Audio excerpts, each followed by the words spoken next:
tape right now because I'm about to tell you the truth. And F you if you can't handle the truth. This version of Biden is the best Biden ever. All right, back to Jimmy. So the Teamsters took a poll of their members on who they should endorse. Well, they overwhelmingly chose Trump. So 60% to 34%. But I thought he's in real trouble and the walls are closing in. That's what I thought. Because the Kamala the Teamsters know that Kamala Harris cracked the backs and crushed a union strike for the railroad workers. They know that. And so the Teamsters did not endorse Trump. What they decided to do was not endorse anybody, which I thought was very generous. Yeah, AOC, the tool of the establishment, did not like that. She goes, Sean O'Brien, he's the head of the Teamsters, has been boosting Republicans all year while supporting anti-worker, anti-choice syndicate. You mean like the Democrats who crushed the union? They crushed the railroad union. Wait. Why are you guys pretending like you didn't do that? Wait, you remember the squad who literally supported Hamas because they made the most tepid criticism of Israel? Is that what you mean, AOC, you moron? Meanwhile, Kamala Harris cast the tie-breaking vote to save Teamster pensions nationwide. What about when she crushed the strike of the? I mean, you all went along with it, by the way. Oh, to listen, save she says, "Listen to your local. They know the score. Thank you." So yeah, here we do. They said the score 57 to 35. The score was 60 to 34. So he goes on CNN, which is in the tank for the Democrats, and of course, they did that 40-minute interview with Kamala, and they cut out the 20 minutes Kamala didn't want them to air. You know that, right? So that's who this is. And so she brings on this guy, Sean Fitzpatrick, the guy from the Teamsters, and here's what he has to say. She should maybe get into her district where it voted far Republican, far right Republican, and maybe find out what the problem is. When I have a problem in a work site and there is criticism, I get right in there and find out what. What do you mean voted far right Republican? In our polling, she's a Democrat. In our polling, you mean among Teamsters? In our polling, New York, her district, voted overwhelmingly Republican to support former President Trump. So she may want to focus on her job instead of mine. Oh, mansplaining, and I'm here for it. Hey, Dana Bash, why the long face? Look at that sad horsey lady hearing the truth. It wasn't the union. It was her own district turned Republican. AOC is so good at her job. Her own district voted overwhelmingly Republican. And all the Kyle Kalinske videos in the world couldn't change their mind. So, Nick Cruz, friend of the show from Revolutionary Blackout Network, says the Teamsters president made it clear that they are not endorsing Kamala because she broke the railroad strike. Remember how you helped the Biden administration break the railroad strike? That's the reason they're not endorsing her. Oh, what? So, we have railroads still? So here's what, it's actually the glue that holds capitalism together in America. What? So here's what AOC has to say. You're not going to believe this. Oh, geez. Watch this. I think what we are seeing slowly but surely is a return to the Democratic Party's actual roots of a populist working class party that we saw, and by the way, had huge majorities and were able to sustain huge majorities in the 20th century, in the early and mid 20th century. Hey, just because you're digging a hole doesn't mean you're getting back to your roots. It just means you're getting closer to hell. The first parties when America was founded was like the Whigs and the Democrat-Republicans. That was one party, remember? And now that's the roots we got back to, that it's one big uniparty. It's one big uniparty. At some point, the Democrat-Republicans fake split into whatever New World Order bullshit they did, and now they're back together. And that's why Cheney's endorsing Kamala.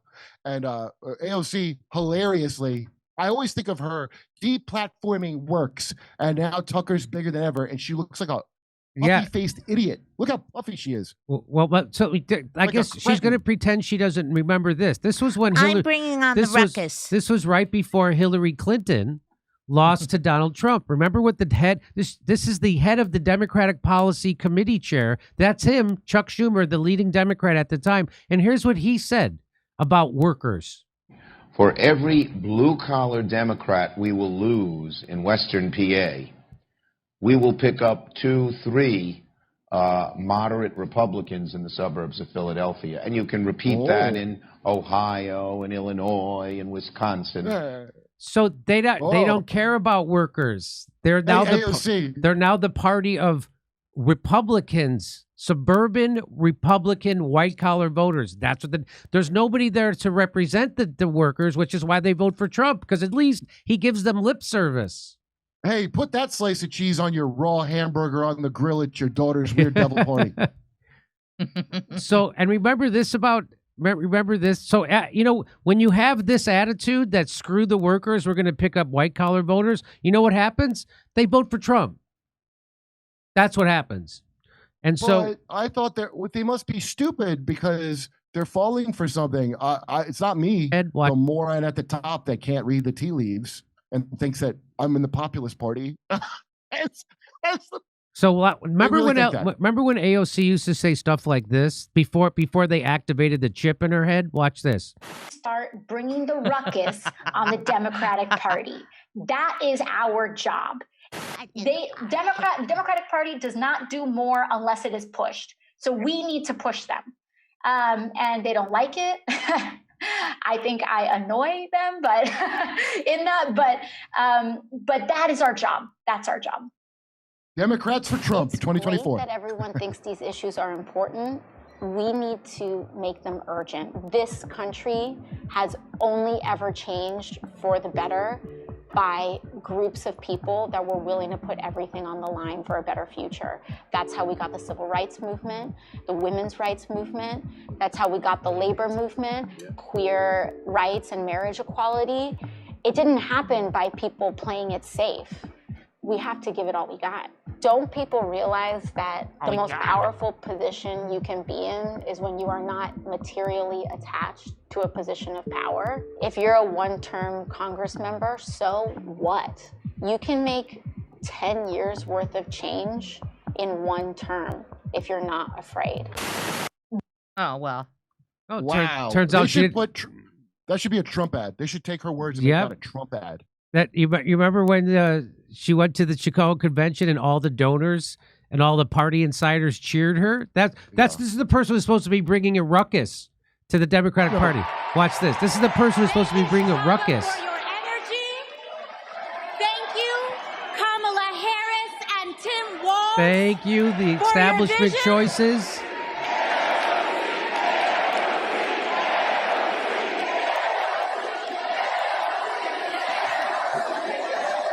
Bunch of brain dead, brainwashed Stepford childs. That's what that is. So they want to have a good career. I bet you a lot of them since then have been disillusioned with their jobs like very quickly.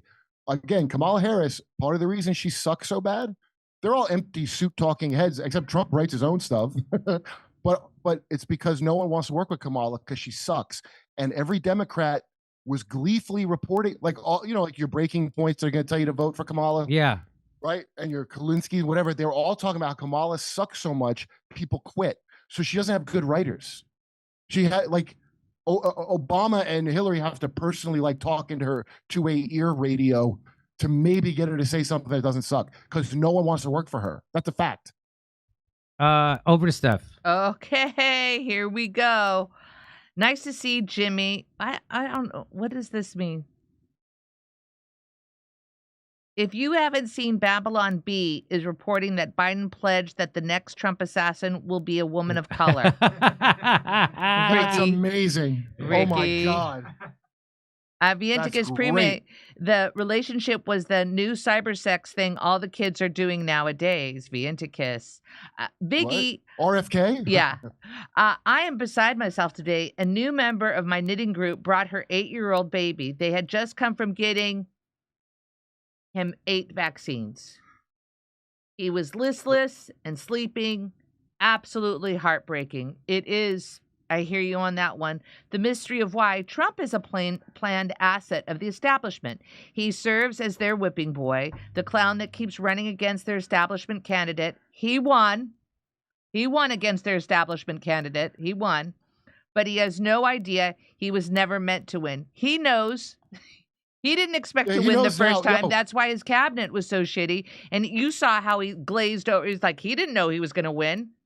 Watch Jonathan Oddi, ODDI, from his 2018 interview with the Secret Service, not the FBI, because he said the FBI is corrupt and trying to kill Trump. He said that in 2018.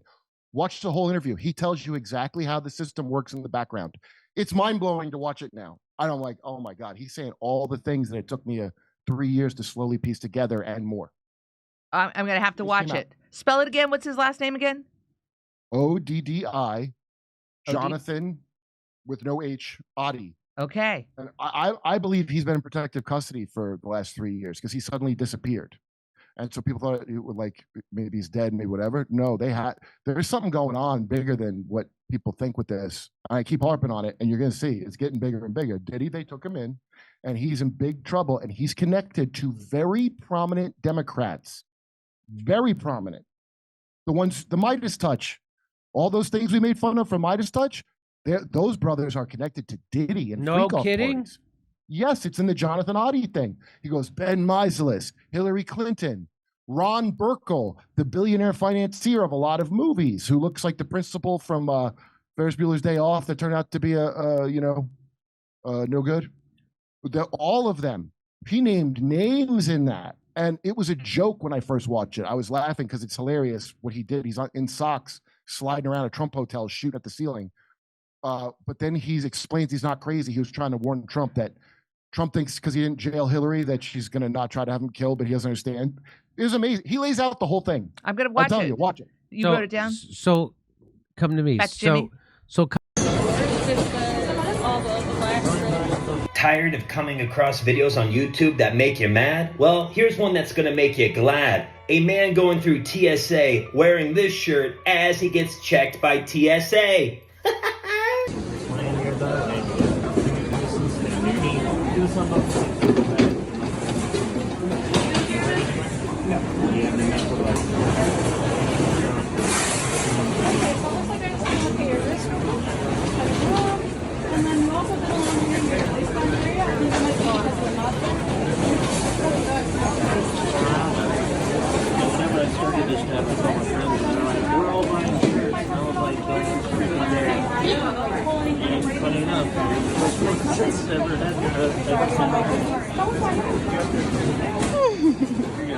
All right, have a good one. Sorry about that.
Hey, thanks for checking out our YouTube channel. Subscribe by clicking on that button down there for more AM Joy and the rest of MSNBC. And click on any of the videos right here to watch the latest interviews and highlights. And you can get more videos from MSNBC for free every day with our newsletter. Just visit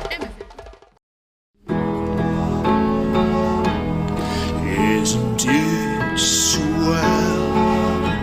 The memes make themselves. They found a rabbi hole, tunnels and all. There's Jews in the walls. Isn't it bliss? The rabbinical grace soiling the mattresses. Well, let me tell you.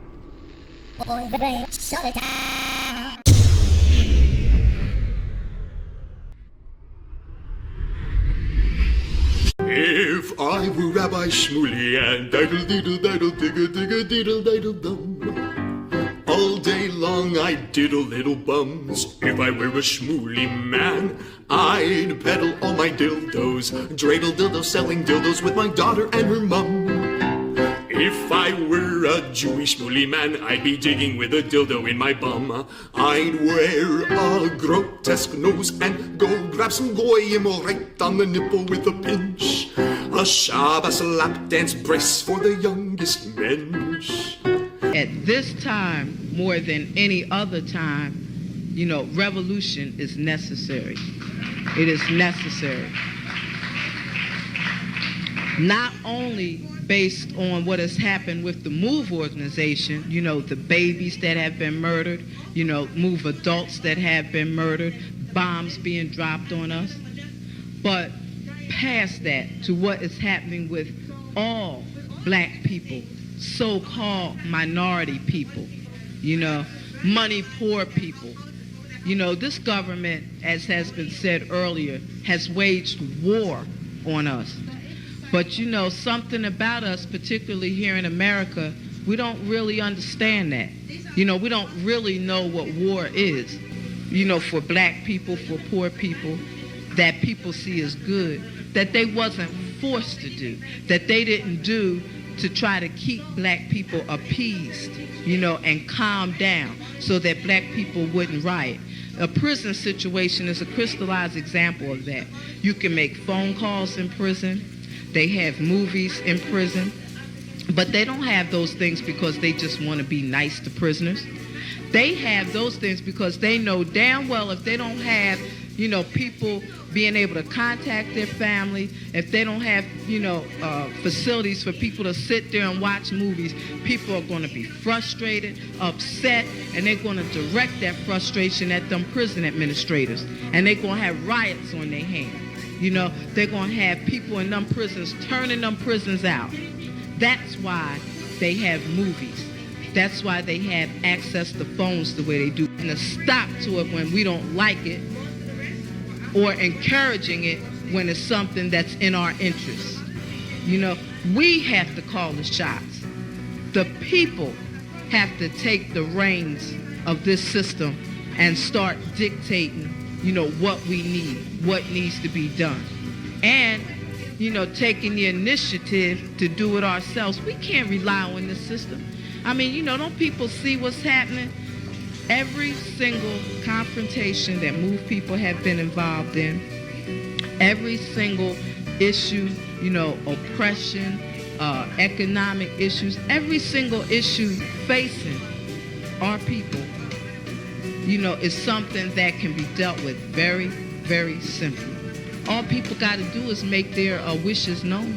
All people have to do is stand up and say, listen, we're not accepting that. Unity is the key. Unity is the key to revolution. Revolution ain't nothing to be afraid of. It ain't nothing to shy away from. Revolution, contrary to what officials, you know, this system and those backing the officials running the system, you know, want people to believe that revolution means violence, you know, means blood in the street. I'm saying it can get to that point, but it don't have to be violent. You know, when people come together and take a strong stand on an issue, this government don't have no choice but to listen. Where you think they get their authority from? They don't have no power, but they do have authority to do certain things. Where you think they get it from? They get it from us, from the people. You know, they get it from us accepting the things that they do to be done to stop it. Then you have some people who want to then turn around and say, yeah, well, you know, it's the best we have, and want to make excuses. The time for excuses is over. It's over. You know, every man, woman, and child has to be involved in this revolution. Not only has to be, but is, whether you want to be or not. I mean, our babies gave their lives for this revolution on May 13th. You know, men, women, and children were murdered. And not just move babies, you know. What about all of the young men, women, you know, children 8, 9 years old shot down on the street by cops, you know, by drug pushers? I mean, you know, where do you think that mentality comes from? It comes from this system, from the mentality of this system of getting over, you know, making a quick buck, you know. I'm saying that's where that needs to be done to stop it. Then, you know, what I want people to really, really understand is that it's past time. It is past time for poor people, black people, you know, to realize that this system has failed you. It has failed you. You can't get nothing from it. And what people got to do is withdraw our support from it and start doing for ourselves. That's what we got to do. You know, how long are people going to sit back and beg, you know, this government to do what's right when for hundreds of years all you've gotten is a slap in the face? All you've gotten is this government kicking your ass. That's all. That's all black people have ever gotten from this government.